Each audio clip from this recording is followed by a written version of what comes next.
Hello, thanks for checking out this video. My name is Josiah, and in advance of our nonpartisan primary forum on April 29th, and in advance of the primary on May 20th, 2025, for mayor of the city of Pittsburgh, we sat down with each of the candidates officially on the ballot to get to know them better. We designed these interviews to be conversational, a chance for people to hear a little bit more about their history, their passion for public service, why they got into politics, or why they're entering into politics, as the case may be.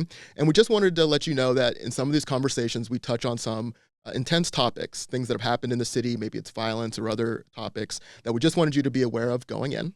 I also would like to acknowledge our partner on these interviews and on the forum for April 29th, Public Source, which is a fine regional independent journalism organization focused on the city of Pittsburgh and our region.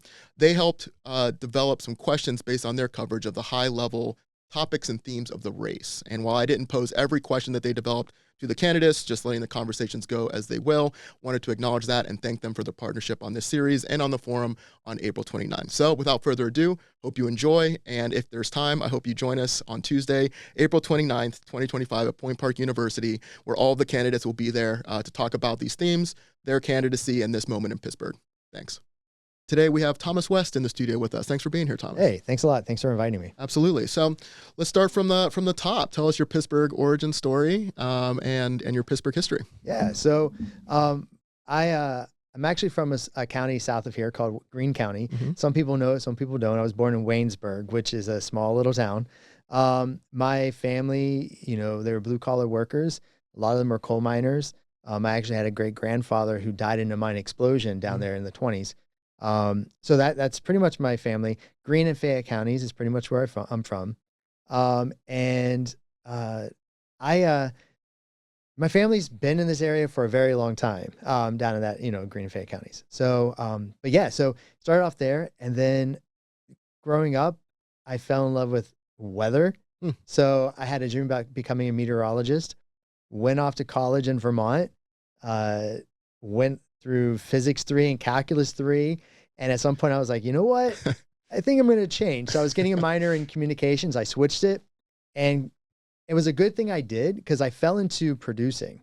And my first job was in Burlington, Vermont. And then I moved all over the place.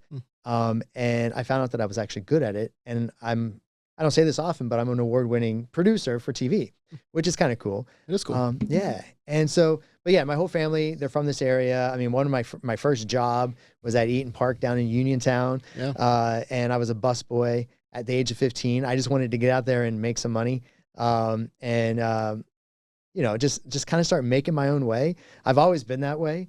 And now I live here in the city of Pittsburgh. I was a TV news producer.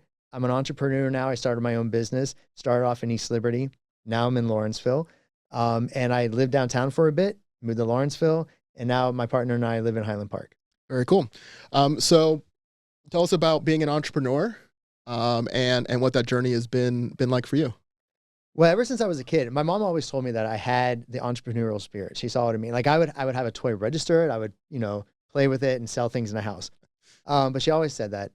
And after being in TV news for 15 years, I wanted to open my own business. So I thought, what do I like?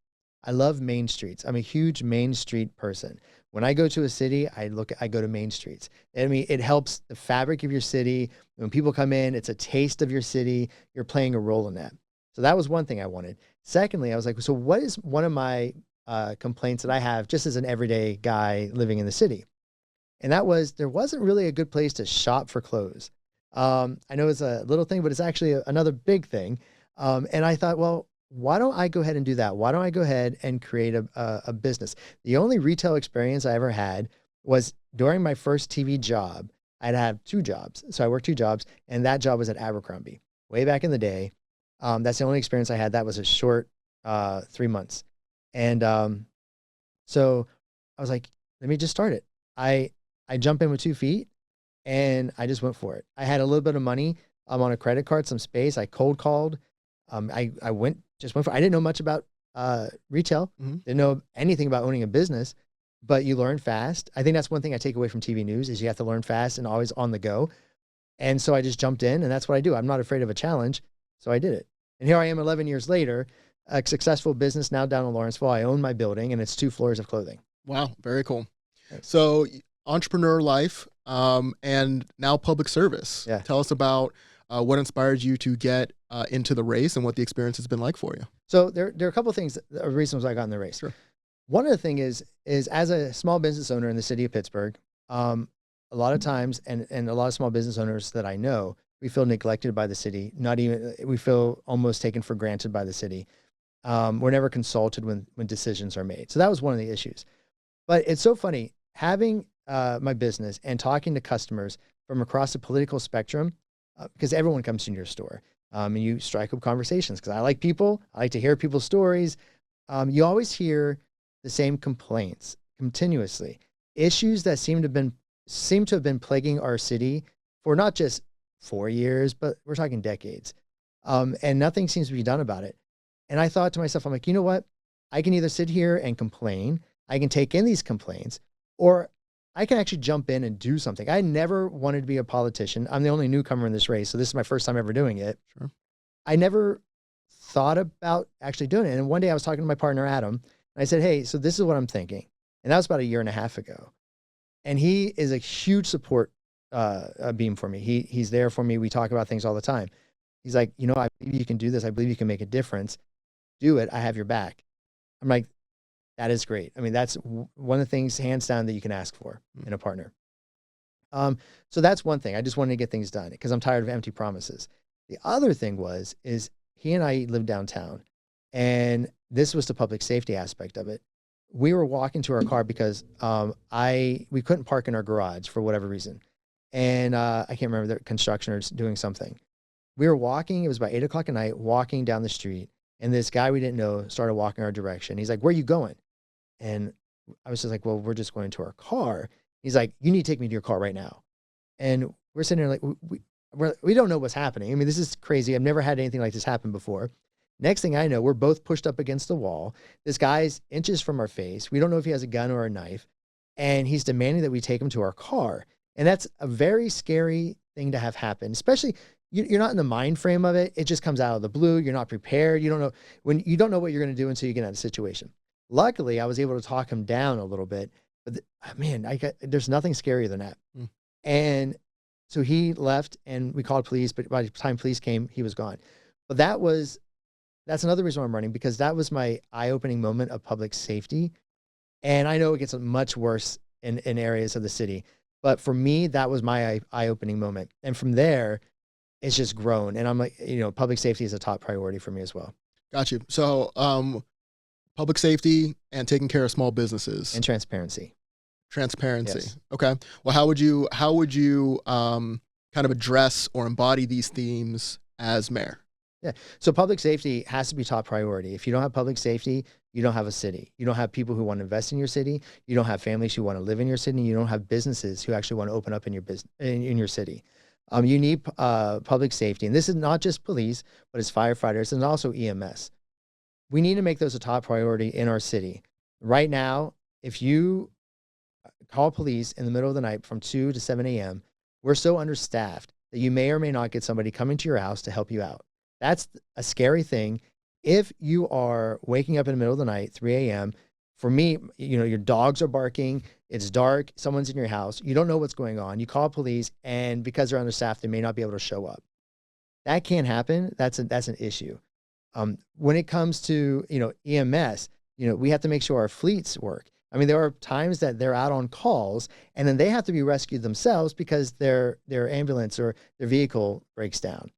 We have to put priorities on our budget, and that means public safety has to be a priority. And then transparency. Mm-hmm.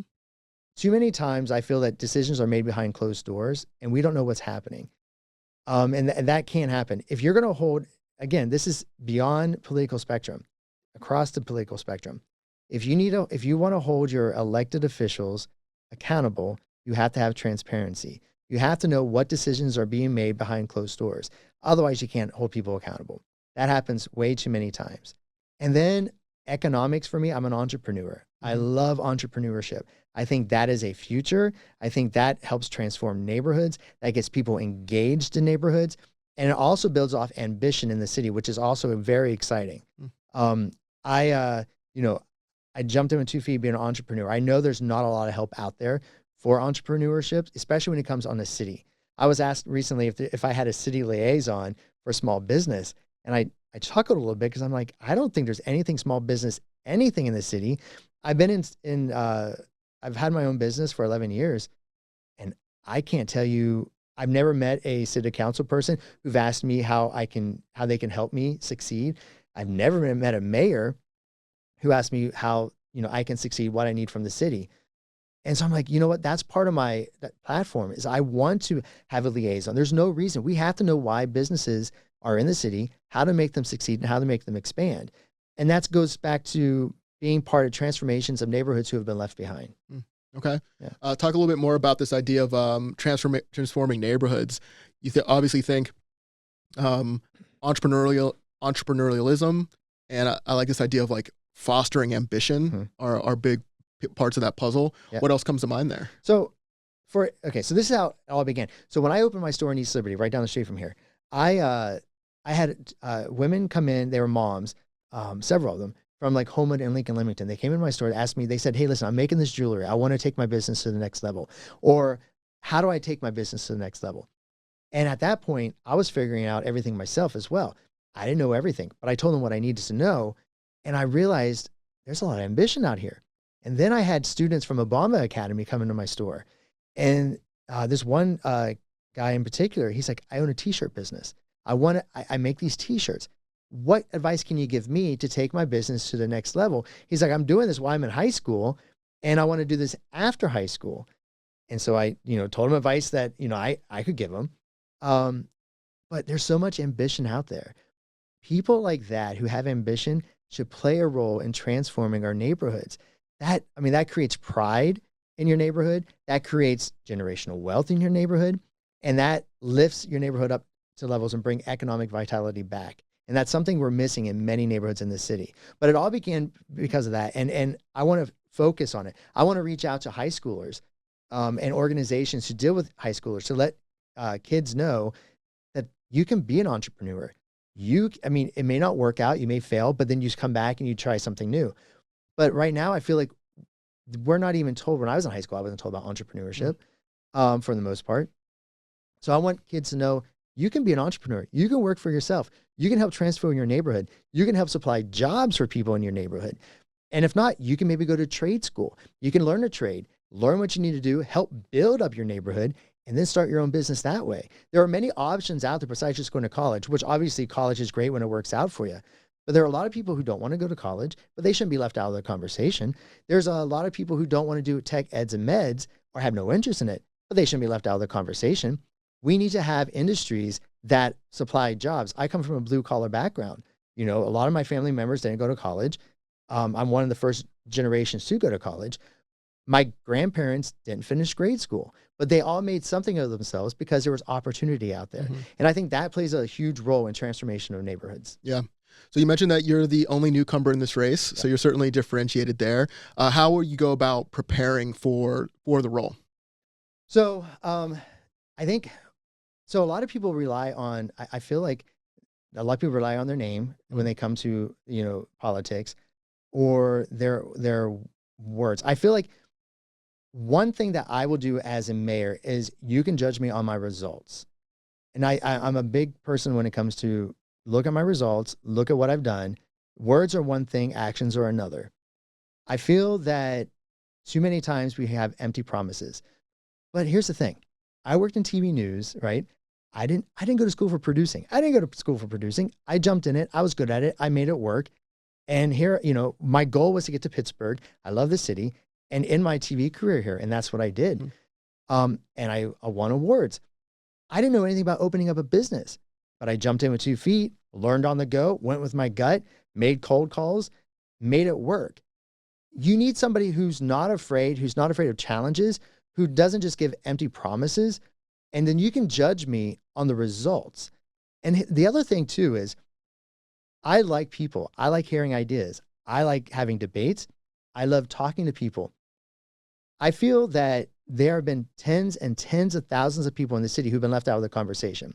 And this goes a lot of times because of politics. So whether you're a middle of the road Democrat, Republican, Independent, Libertarian, a lot of those people have been pushed aside and silenced. and they have no role in city government. They have no say in city government, and nobody even asks what their opinions are. I'll change that. I think you should, I may not agree with you on things, but we can talk about things. And where we do agree, and if your ideas work, let's do it. And that goes into the result. The issue I see we have right now in the city is that we have the same election cycle. We have the same issues we face all the time. Our population since 1960 has dropped 400,000 people. So we went to almost 700,000 people to 302,000 people today. If we drop 2,000 more people, we are then a third-tier city. That's an issue because then you lose state and federal money. We can't let that happen. To me, that's an emergency. We're not listening to families who are leaving because they're leaving for a reason, and we're not listening to businesses who are leaving and moving their jobs elsewhere. We're not asking them why you're leaving.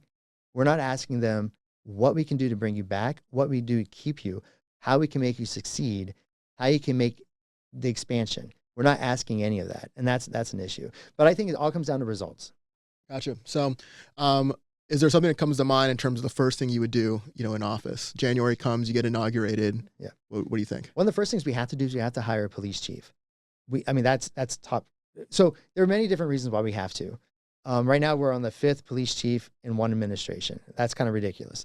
But so almost immediately after, I take office, I'll just talk like I took office. We have the NFL draft coming. So we need someone who can get in there and get things done and work with, Homeland Security is going to be part of this. Like, it's going to be a massive thing to undertake. We need somebody in there. That should be one of the top, first of all, it's a public safety, top priority, but it's also knowing that we have a huge event coming up that we need to be ready for, because that's only a few short months away after that. Yeah. All right. Well, this kind of leads me to my final 2 questions here. And you kind of touched on this a little bit, so it may be some similar responses. What do you think are the greatest challenges that the city's facing currently? All the 3 that I mentioned. So Right. It's public safety, transparency, and economics. Yeah. We have to stem the flow of migration out of the city. Yeah. We have to listen to people. That, to me, that is an emergency. Public safety, obviously, because that goes into growing the city. We have to treat our drop in population like it's an emergency. We are losing jobs, we are losing people, and at best, we've been stagnant. That is a huge issue. We want young people to come in to the city. When I hear people leave the city, I hear mainly 3 things, and this is across the political spectrum again. Crime, taxes, and schools. Especially if you want to start a family, schools is a main issue. If I've heard, again, from my liberal friends and my conservative friends, they leave because they're like, do you know if you cross the river, it's almost getting a pay hike because you don't have to pay the 3%. I get it. The same thing goes with home ownership. The reason why, home ownership is slacking a little bit in the cities because the upfront costs are crazy. You have a 5% realty transfer tax, and that adds on cost, which is one of the highest in the nation. And you have to come up with that money just for the upfront cost. So there are many issues. I treat them all, these are issues that have been going on forever. And it's time to just start solving them and finding solutions. And I feel like these tens of thousands of people who have not been tapped into probably have solutions.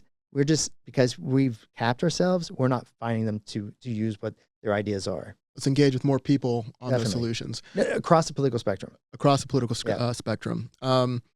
Opportunities for the city. What are you excited about? What are you hopeful about? You mentioned the NFL draft. They're expecting it to be the largest single event in Pittsburgh's history. That's exciting. What else comes to mind? So I was in TV news when G20 came. I don't know if you were here at that time, but G20 came and it was a big thing. Everyone's like, we're back on the map. We're back on the map. And then we kind of, things happen, and that was one big event. And then now we are, I think this is the next huge event that we've had. They're saying this might be the biggest event, the NFL draft. That's exciting. Visit Pittsburgh. I don't know if you know anyone from Visit Pittsburgh. They do a lot of work. There's a lot of good people in the city doing a lot of good things. And they are the face of our city. That's minus all the issues that we have. They're the face of our city. They should be the face of our city because those people are doing that work because they're excited. And they want the city to succeed. But so with the NFL draft, that's a huge thing. So what's coming up after that? So I want to know, what can we do after that? We always have to have an eye toward the future to figure out what we can do next. What's the next best thing that we can do? I don't want to stay complacent. I don't want to stay stagnant. I want us to grow. And every time that cities of the future are mentioned, I want the city of Pittsburgh to be part of that. That way, if you live here for only a short time and you move away, you can be like, you know what? I lived in that city. That was one of the best cities I've ever lived in. I don't live there now. And man, you know what? I miss it. Yeah. You know? Yeah, I hear you. Very good. Any final comments or things you'd like to share to the Pump audience that you haven't mentioned yet? Yeah. So I'm, like I said, I'm a hard worker. I'm an entrepreneur. I jump in. I'm not afraid of challenges. I grew up as a poor kid. My mom worked hard. She just to put a roof over our head. That's where I got on my work ethic. I'm just a guy who just got fed up and frustrated. And so I jumped into the race. And I would love for anybody to jump in the race if they feel frustrated. There are many of us out there who feel frustrated, who feel like we're given empty promises all the time. And we're just supposed to be okay with that. I'm not okay with that. I'm jumping in. And I hope that people understand that I'm just coming at this naturally. I'm not pretending to be something else. I'm just Thomas West, living in Highland Park, making a life for myself. And I feel like it's time that other people in this city have the opportunity to do the exact same thing I did. Well, thank you so much for your time, sir. And you can see Thomas on April 29th at Point Park University at our forum. We'll be answering more questions, engaging with candidates, but also with the audience and stuff like that. Thanks so much for your time. Thank you so much. I appreciate it. No problem.